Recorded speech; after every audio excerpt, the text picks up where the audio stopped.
Okay, so let's, some of the problems I have over here, we'll take it up, and the remaining, if you have, then we'll discuss it further on. All right, so let me just remind you of what we did in the last lecture. We said that if we have an amplifier and we want to, most amplifiers will have a characteristics which is flat somewhere in the middle. We call that the midband, and falls at lower frequencies and falls at higher frequencies as well. And so what we are interested in here is to estimate this particular 3 dB cutoff frequency where the gain begins to fall. And what we said was our procedure, when we are here in the midband, all the capacitors that you see here, they're shorts. The frequency is sufficiently high that the impedance of the capacitors is much smaller than the other impedances in the circuit. Okay? So anyway, before any analysis, as we have seen, the first thing that we have to do is do the DC analysis. And well, if you analyze, you should get a current of 3.48 milliamperes here. Once you go to AC analysis, and you want to, so AC analysis, which means small signal analysis in this region. So what we've been saying is we short all the capacitors. We short all of them here. And of course, to proceed further, I need the values of R pi and GM. Without that, and in some cases, you'll have to calculate R0 as well. So you need R pi and GM. And we've done this calculation before, so fine, we can calculate gain as well. Right? So gain of this particular amplifier. Then, as I said, so these are all, AV is all in the mid-band range here. And in this, all this range, the capacitors are shorts. We're assuming that they are like shorts here. Now, as I go towards lower frequencies, what we are saying is that the gain begins to drop. Now, it begins to drop because of the capacitors can no longer be considered as shorts. Their impedance is significant. And because the impedance of the capacitor is a function of omega, the whole thing becomes a function of omega here. The overall gain also becomes a function of omega. So how do we determine this? Well, in this case, our procedure was that we make an assumption. We make an assumption that perhaps the gain is beginning to fall because of this capacitor. Okay? We make an assumption that maybe the gain is falling because of this particular capacitor here. And if it's falling because of this capacitor and not because of these, then those will still stay as shorts. And this one, we'll consider it as a capacitor now, no longer as a short. Okay, so we make a hypothesis that this is the one which is causing a drop in the gain here. And we have to check the hypothesis, okay? So once we do that, then we determine what the cutoff frequency due to that one is.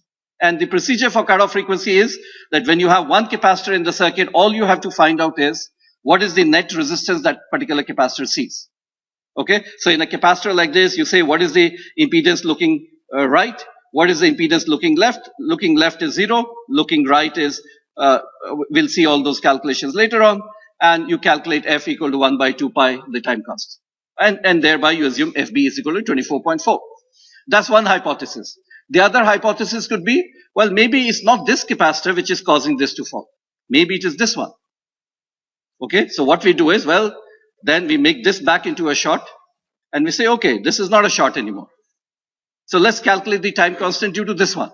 Again, how do you do it? You look right, you see this capacitance, you look left, whatever resistance you see, add them up and calculate the other cutoff frequency, FC.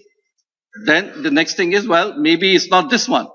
Maybe it is this one which is causing the drop here. So we make this also short and this also short, and we take this out. Okay, so this is the capacitor, and we calculate the time constant due to this one.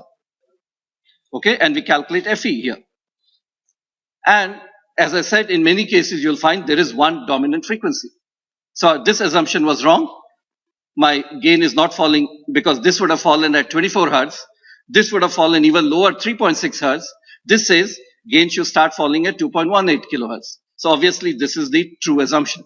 FE is the true assumption. It starts falling here. And we say our cutoff frequency is 2.18. So that is our procedure. One capacitor at a time.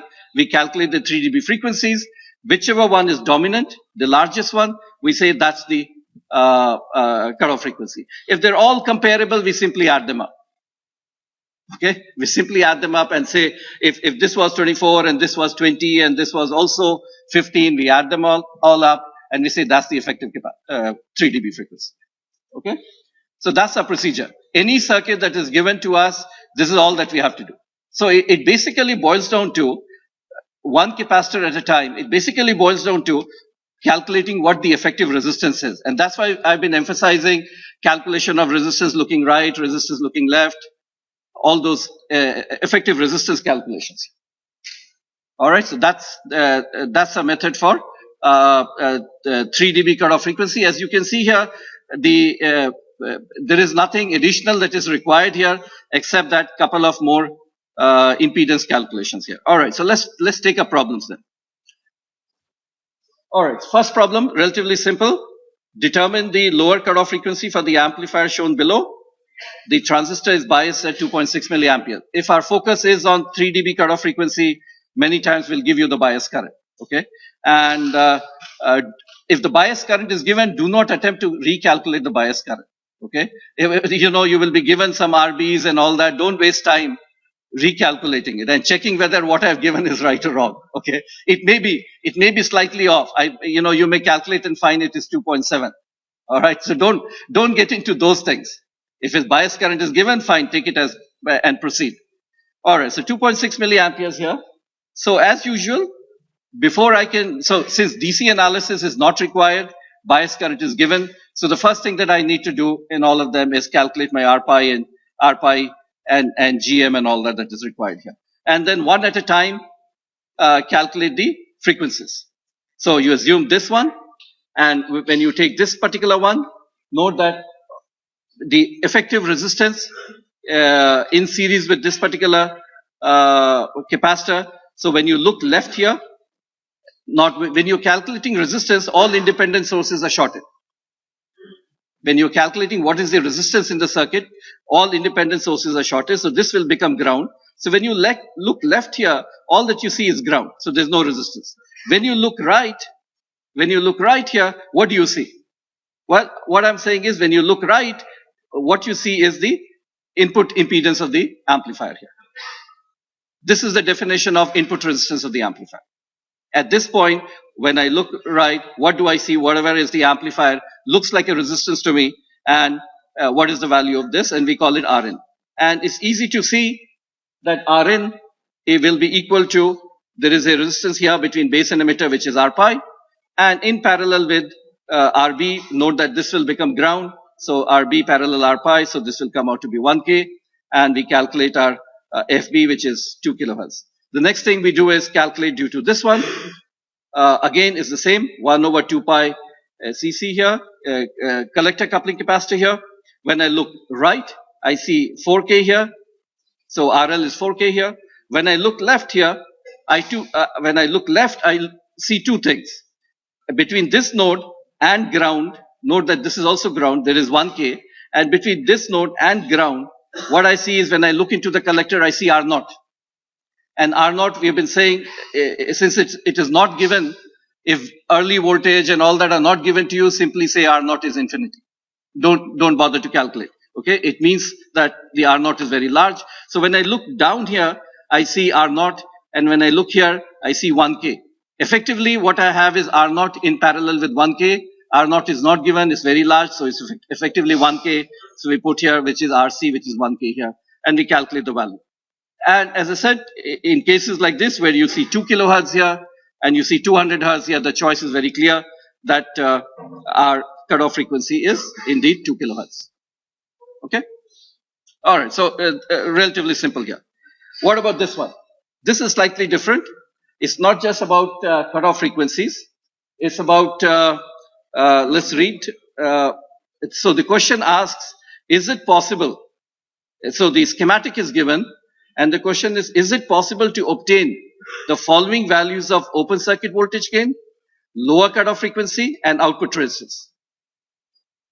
Look, if you are a designer and somebody comes to you, and the first question would be, design an amplifier for me which gives a, let's say, give me a gain of 150, 100 hertz, cutoff frequency, output resistance, or whatever. Let's say somebody tells you that. The first thing that you have to figure out is, Whatever you are asking me, is it really possible? And the person says, well, you can use only one stage amplifier and the simplest amplifier or whatever, the cost has to be very low. So you have to figure out, before you start the design process, you have to figure out, is this really possible? If it's not possible, you'll say, well, no, I can't give you a gain of 150. Before I begin my design and fabrication and all that, I can't give you a gain of 150. Will you be happy with 100? So there is a negotiation. You know, you have to find out, tell the other person can demand all kinds of things, and you have to tell what is possible and what is not possible. Or some things are possible, but at a certain cost. So anyway, this particular problem is of that kind. We are not asking you to do the complete design. It's not a regular analysis problem. It's a feasibility problem. Is the design feasible or not? Okay, so that's an important aspect. Again, the equation is, the whole problem can be solved by the equations, the usual equations that we have, except that we have to do it in a different way here. So, and you can start from different angles. When problems are of this nature, is not that I start with AV0. I can start with AV0 and find out what does it take to get a value of 150. And then what does it take to get a value of FL less than 100 Hertz? What does it take to get an output resistance of 1 kilo? And then see whatever it's required to achieve these values, are they compatible? Are they consistent with each other? Okay, so there's no one single way somebody can start with R0. So let's see if the procedure makes sense here. So I'm starting with FL. Since I'm discussing FL, so I started with FL here. So FL, for this one, note there is only one capacitor which matters. Why does this capacitor not affect my lower cutoff frequency?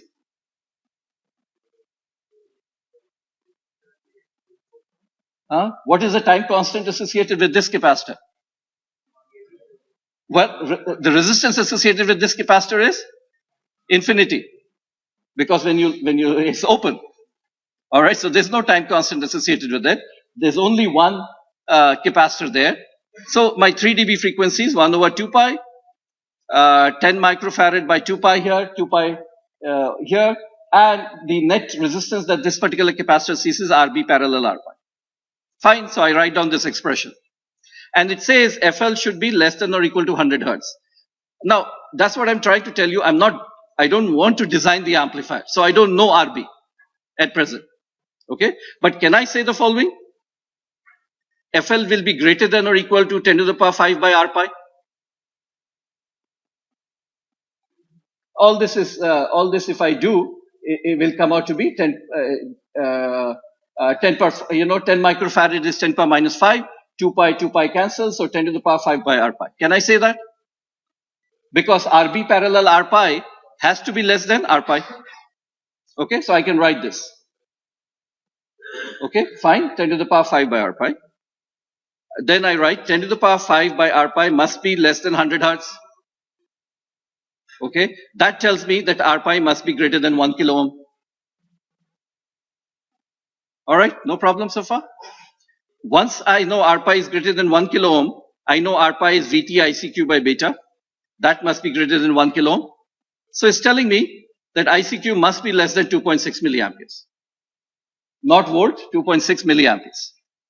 So it's giving me a constraint that if I am less than 2.6 milliamperes, I would be able to satisfy this 100 Hertz 3 dB frequency. All right, so ICQ less than 2.6 milliamperes. The other says R0 should be less than 1 kilo ohm. Well, let me just take less than kilo ohm, which means that RC, this RC, must be less than 1 kilo ohm. All right, that's straightforward. ICQ less than 2.6 milliamperes, RC less than 1 kilo ohm. If I multiply them together, ICQ RC must be less than 2.6 volt. Okay.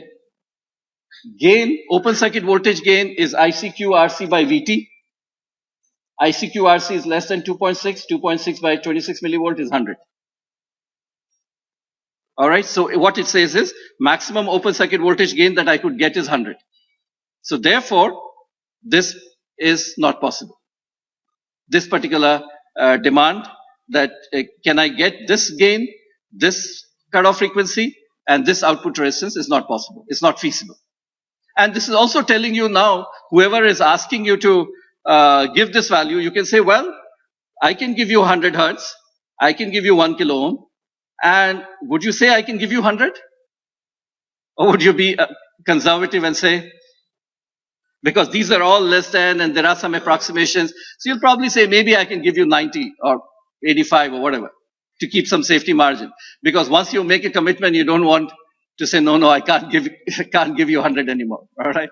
So what's also telling you is 100 hertz, 1 kilo ohm, 1 kilo ohm, and maybe 90 hertz is possible. But the customer may come back and say, no, I want gain of 150. I don't want to compromise on gain. Okay, it could possible. He says, no, I can't compromise on gain. Gain has to be 150. Then, of course, using these equations, you can tell, fine, if you want gain of 150, then you'll start here, right? You'll start here and say, okay, I'll give you gain of 150, but then I'll give you lower cutoff frequency of 200 hertz. Right? So these are the kinds of things that you can play around. You know that these are all related together. Gain, lower cutoff frequency, because they all depend on all these things that you are seeing here. Gain, lower cutoff frequency, output resistance, input resistance. They all depend on a handful of quantities here. They all depend on RB, RC, VCC. Everything depends on the same. And if you affect one quantity, you affect the other. All right. So problems like these are interesting and of a different kind, more rather than a straightforward circuit analysis. All right. Determine the lower cutoff frequency of the amplifier shown below. First step. What do I do with the first step? A problem like that is given. You're not given DC current and all that. In everywhere, the first step is do the DC analysis. You have to know ICQ and all that here. Okay. So IC, I'm not going to go into the details. It's not necessary to do it this way. As I've been saying, if the resistance in the base is 5K, and resistance in the base divided by beta, beta is probably not explicitly given here, beta is 100. So if the resistance in the base divided by beta is much smaller than the resistance in the emitter, you can neglect the base. You can neglect the base resistance in your calculations here. So, which is indeed true here. If I take 5K, divide by 100, I get much smaller than the resistance in the emitter here. So, although I've written like this, it's not required. So, basically what it means is this becomes 0, effectively 0. This becomes minus 0.7 and minus 0.7 and V minus 4 and then divide by resistor and you can get it here. So, it's the same thing. RS by beta is not really required. It's very small. So, we get 0.52 milliamps. Then, what we calculate is the collector voltage here. And we also calculate what is the emitter voltage here. Emitter voltage is about 0.7. And we calculate collector emitter voltage here. Why are we doing it? To make sure that the transistor is indeed in forward active mode. Okay. So we know that VCE is 2.12, is in forward active mode. And therefore I can proceed with the rest of the analysis here. And so once your DC analysis is complete, you go ahead and determine the small signal parameters, R pi and GM. After that, then you proceed with the rest of the calculation. I'll not go over it. AV is GM, RC and all that. RN is here. Let's look at FL. So FL, again, lower cutoff frequency. The only capacitor which matters is this one. This is the only capacitor which matters here.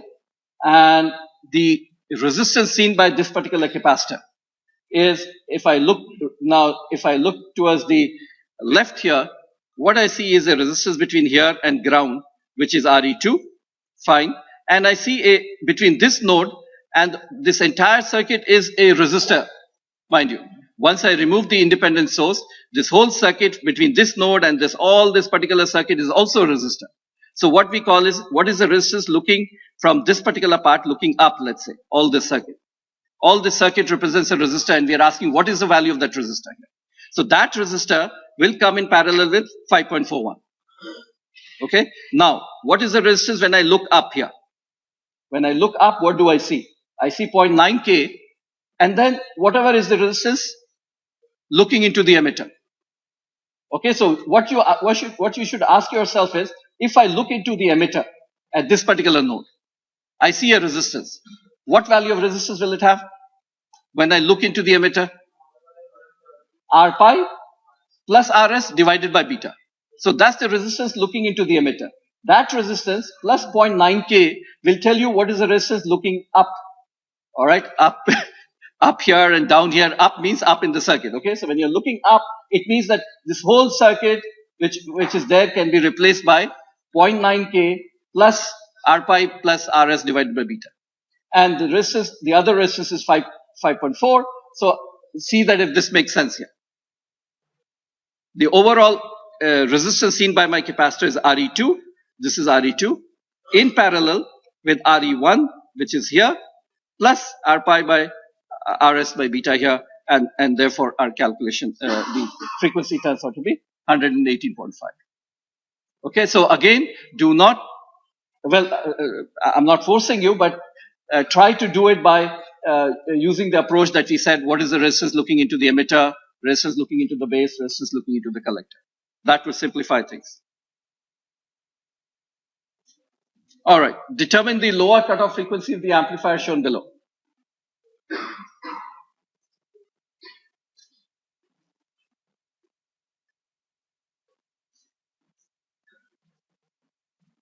What do I have to do? I have to, so this current I naught, the problem is not complete. The current I naught is given to you. So you know this particular current. And RB will be given to you, RC, all that is given to you. Let's just look at the procedure. What does it involve? It involves basically taking this particular capacitor and finding out what is the resistance looking from here. Okay? Because resistance looking left is 0, resistance looking right, we have to calculate, and the 3 dB frequency due to this capacitor would be 1 over 2 pi times this resistor here. So when you look right, what are you seeing? First note, RB will come where? This RB will come to the ground, right? So you'll have RB. RB in parallel with resistance looking into the base. So resistance looking into the base would be R pi plus whatever is the resistance in the emitter. Now, what is the resistance in the emitter? Is the resistance looking into the base of this transistor? So what is this? When you look into the base of Q2, what do you see? Huh? Note this point. What is this point? Ground. This point will be ground. And so when you look into the base, you see R pi 2. So that's the resistance connected to the emitter of Q1. And then you can calculate what is the resistance looking into the base of Q1, which is R pi 1 multiplied by beta times R pi 2. That's the resistance looking into the base of Q1. And that whole thing is in parallel with RB. Okay, so the important result that you have to remember in all of this is when I take my transistor and I look into its base, what is the effective resistance that I see? I see R pi plus beta times whatever is the resistance attached in the emitter. That simple result, if you remember, then this problem can be solved in two, 3 steps. The same thing here. All this problem, to calculate what is the 3 dB frequency due to this capacitor, the question that you have to ask is what is the impedance looking into the emitter? And that, if you know that particular result, to calculate this, I have to know what is the resistance attached in the base. And for that, I need to ask what is the resistance looking into the emitter of Q1. And once you know that particular result, then you can find out what is the overall resistance here and thereby obtain the answer that you're looking for. Okay? So both, all of this, and if you go ahead and do hybrid pi and substitute all that, you'll get into trouble. Okay? What about here?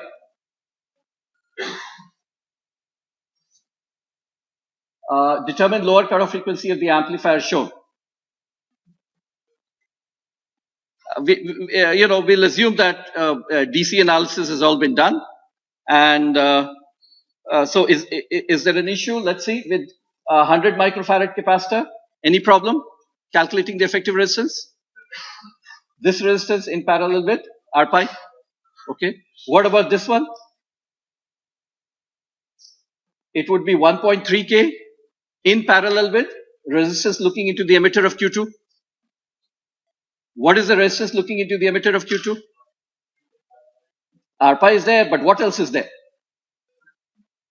When you look left here, do I have this symbol? Okay. Yeah, when you look left here, what do you see?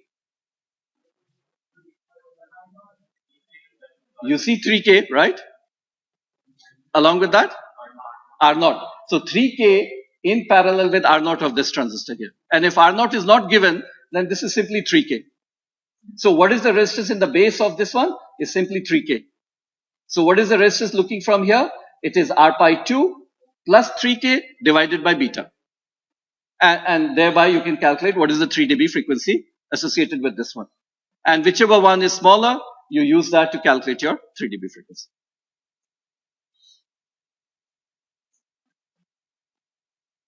All right, what determine the lower cutoff frequency of the amplifier shown below?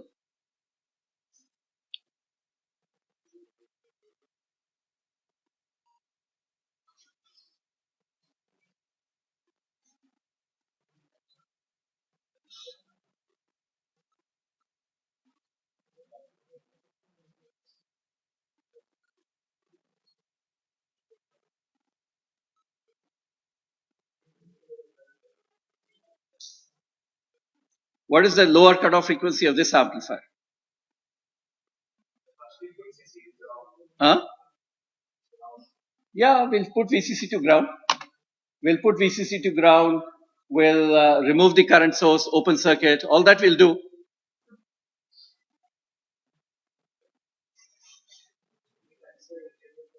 Huh? What is the lower cutoff frequency? Should we consider the internal capacitances? There is no external capacitance, right? Do the internal capacitances cause amplifier's response to fall at lower frequencies? They don't. The internal transistor capacitances act as low pass filters. That's what we were trying to explain. We took all the capacitors and we divided into two classes. All the external capacitors that we saw, they all caused it to fall at lower frequencies. The internal capacitors will all cause it to fall at higher frequencies. So, this is what it will be. It will work from DC onwards. This amplifier will work from, it will amplify, it doesn't have a lower cutoff frequency. Okay, it doesn't have a lower cutoff frequency. And that's why these amplifiers, such amplifiers where you don't use any of those coupling, bypass and all those capacitors, they're all called, the name as I said is, another name for them is DC amplifier. That they can amplify small DC voltages also. So this need not be a sinusoidal source. I can have a small DC voltage here, and the DC voltage may be coming from some pressure sensor, temperature sensor or whatever, and I can amplify that. Okay, so it doesn't have a lower cutoff frequency here. All right, so when we talked about our method of calculating 3 dB frequency, if you recall, I put this forward, right? I said that if you take an exact approach for calculating 3 dB frequency, this is the amplifier that we're talking about, CV, CE, and CC. And if you want to do an exact calculation, this becomes a transfer function with when you see S square and S cube, you know that there are zeros in the transfer function. And there are S here, S square and S cube. There are a number of poles also there in my transfer function. So a lot of zeros and a lot of poles that are there. And the calculation becomes, calculating 3 dB frequency is problematic. Even if I simplify, even then our analysis is complicated. Now, it brings into, there are people who want, we like to do exact analysis.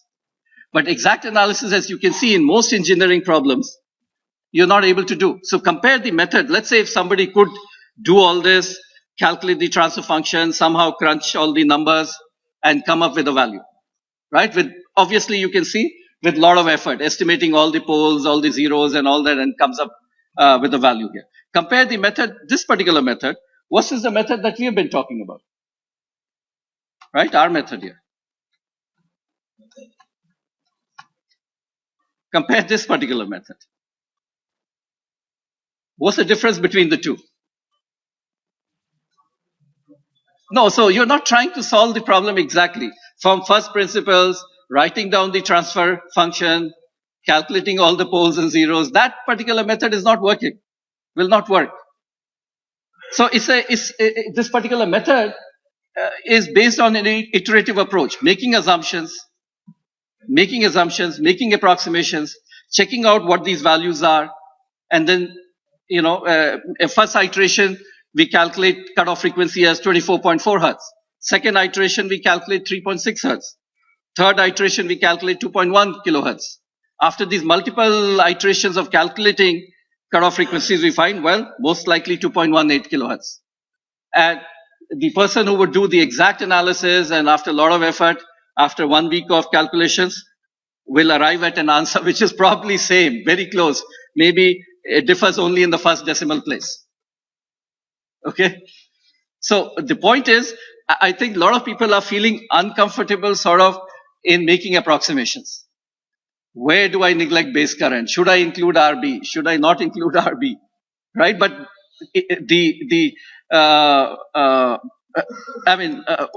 so what I wanted to point out was a couple of things here.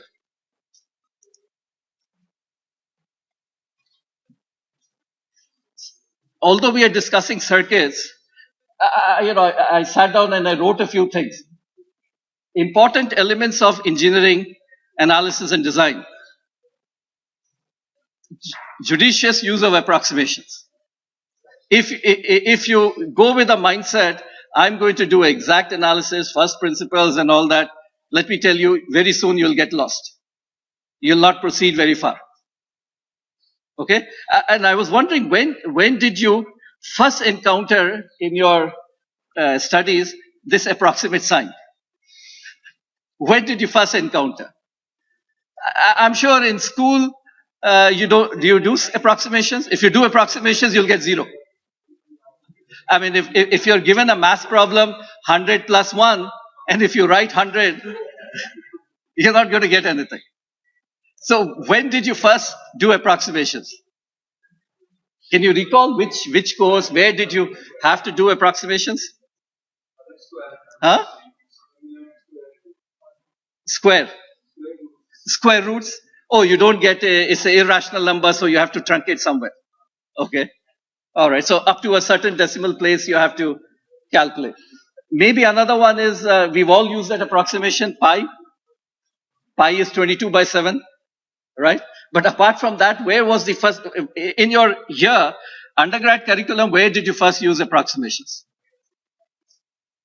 In your courses, are you having to make approximations? Or are you doing all exact analysis? In this course, of course, as you're seeing, we're making, can you list a few approximations that we've been making in this course? Huh? What? The model itself is an approximation. Okay, so whether it's a DC model, for example, every time we say base emitter voltage is 0.7, right? That's an approximation. When we say, I think a lot of students have questions on, we say collector emitter voltage in saturation is 0.2. That's an approximation. What else? The small signal model is an approximation, right? At various places they say IC is approximately equal to IE. That's an approximation. Resistance in the base, we've been neglecting, we're making approximations. So you'll see even more approximations as we go along, okay? So get comfortable with making approximations, and as long as in the course you write it, I'm assuming this and doing it, we are okay with it. Okay? So if you want to say 100 parallel, 2K, and therefore I'm neglecting 100, is fine, no problem. Okay? But state that. State what approximation you're making. Iterative approach. Very few problems. You start from the first point and you systematically go to the last point and you arrive at the answer. It doesn't work. You go one pass, and as you go through one pass, you learn. And then you go the second pass. And second pass also you learn. And then you go to the third pass. And that's how you solve engineering problems here. Iterative approach. Divide and conquer is a bad phrase, maybe, but divide and conquer. Are we doing that? Divide and conquer? Think about it. I'm not going to answer it for you. Divide and conquer. Reuse. Very powerful design principle. You know that people now, the latest processors that are there in your laptops and on your mobile phones, how many transistors do they have? Rough.